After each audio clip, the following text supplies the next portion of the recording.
carbon level. And we are carbon-based beings.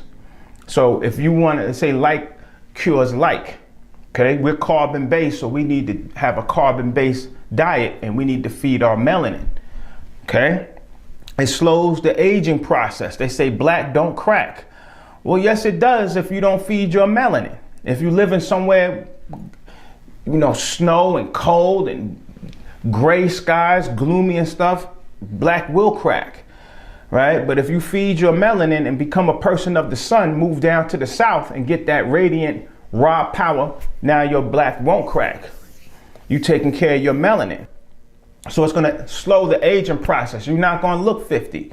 You're gonna look 40. You're gonna look 35, right? You're not gonna look 60, 80, 90. You're gonna look 10, 20, 30 years younger. Person might see the gray hair, but other than the gray hair, the person looks like they're 35. They 60, they're 50. Carbon level. There was a movie last year, I think it was called They Cloned Tyrone. Right. Did you see it? I saw that. All right, cool. So, not to spoil it for anybody out there to see it, but I think this is important for our conversation because in the movie, if you don't look at it on a deeper level, you may miss the point. But in all honesty, it's a documentary and not a movie. Mm-hmm. But in the movie, what you see is these different archetypes that are being cloned, specifically in the Africans and American Communities. Mm-hmm. And these specific archetypes that they're choosing to clone aren't Malcolm X, not a Marcus Garvey, or nobody like that. Mm-hmm. There is a pimp, it's a drug dealer, and it's a prostitute. And these are the clones that they're cloning. And these archetypes are doing their bidding to keep the community in a lower state of vibration. And not only is that, but you see in the documentary that they're choosing to use food as a method of keeping them in a low vibrational state, so that you see this pimp, drug dealer, and prostitute who are now becoming conscious about what is going on. Mm-hmm.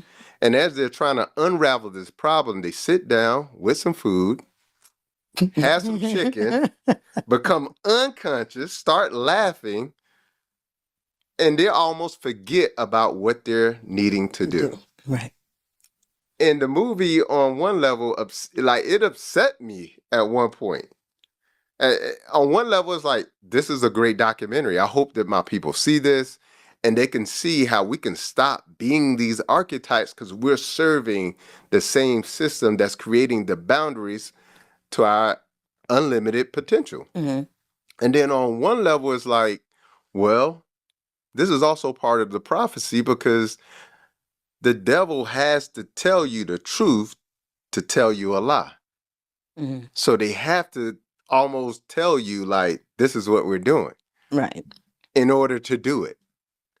And so what would you say is a really, really good way for us to start breaking those archetypes? Because it's not just the archetypes that they showed in the documentary, but the archetype of being difficult in relationships, the archetype of being okay with not reaching our full potential, the archetype of I need to have physical things that validate me, all of these things. What's an approach to escape these archetypes that are keeping us bound from our unlimited potential? Well, realizing the divinity of being, that we each are intelligences of existence. Yeah. But that's all there is. Everything is intelligent. Now, when you look at your life, how much do you do that is just completely detrimental to yourself? Yeah. We cannot be a detriment to ourselves and survive it. Yeah. And that's what we must know. Yeah. So it doesn't really matter how much money you have. You understand? This whole our success by virtue of how well we do, where we live, the cars that we drive, and nothing's wrong with it. Yeah. The issue is that we have to be able to get off the planet without having died. Yeah. So in order to do that, You have to reprogram towards conscious immortality. Yeah. All right. Because most people, even those ones who got the college degrees, and this is where my concern is, that as man, you are the progenitor of lineages of people. It don't happen without you. Yeah. You've been poisoned all of your life. Yep. And you feel as though it's your right to poison yourself. Yep. This is how you cope.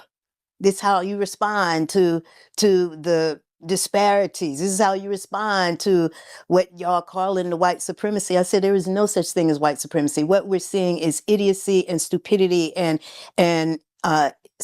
insecurity on crack and steroids. It's crazy how we all hear from one source, whatever you believe in.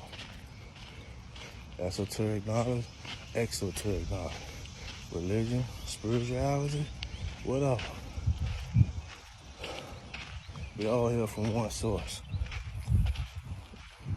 That one source is have an experience in many different forms. You, me, should cut off on me. The birds, the bees, the trees, the insects, the sun, everything that's natural. And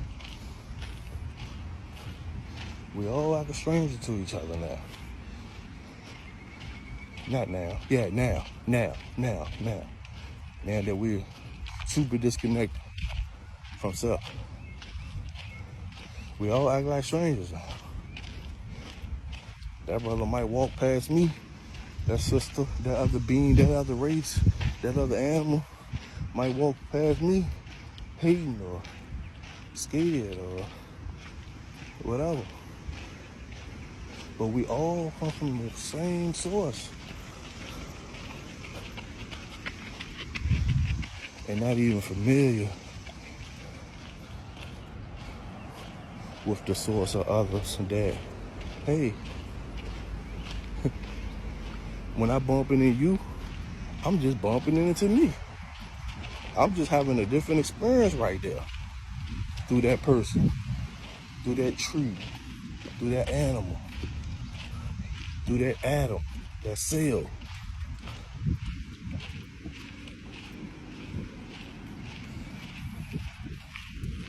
Anything that got life, that is natural, they got a piece of that source within them.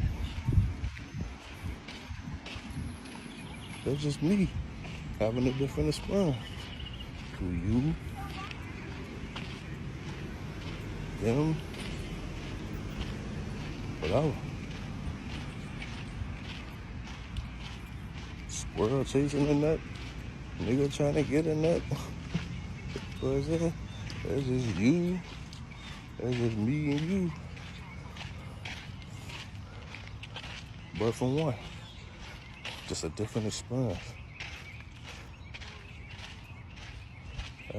Shit crazy. Yup. I don't know where I was going on that last convo at the end of it. But I forgot the last thing I said, but I thought I had put the mic down. They told me to pick it back up one more time. Got that joint out. You know what I'm saying? And yeah. Something else that came up. They all come from that one source, having different experiences, but not even familiar with each other. Well, you might physically don't know, but when you tap in, you know. Because y'all match the same frequency, same energy. That's where your soul tribe comes from. Your brother, your sisters, people who wasn't originally born within your physical family here.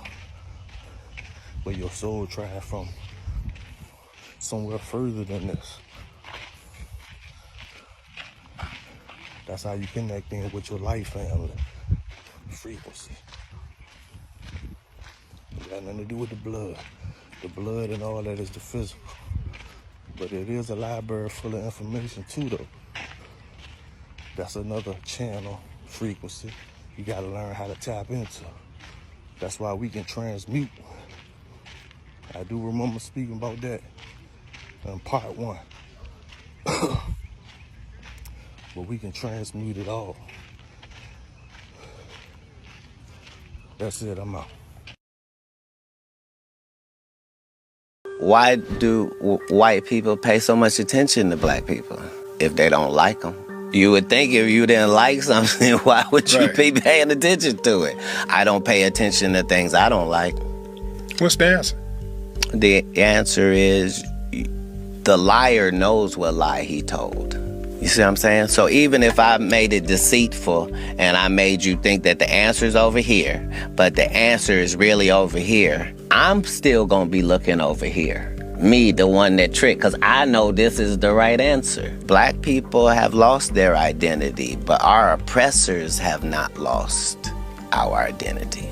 That's just why they chopped those noses off of the Pharaoh and the Sphinx in Egypt in the first place, is because without this nose, we can tell you this is whoever it is. But with that nigga nose, it can only be niggas. Why would somebody vandalize a whole face and only vandalize one part? Nobody wanted to knock an eye off or take an ear off or no chins missing. Nope, just the nose. So let's get aggressive about wanting and desiring and doing that which will facilitate our cleansing in respecting, reverencing, honoring, appreciating, and valuing the gift of life. Cleansing of the false programming. And the cleansing of the blood, because the bottom line is you clean that blood up, you're going to be thinking differently. You're going to be thinking You understand? So feeling different. Right. So a lot of people are doing the research, and we've got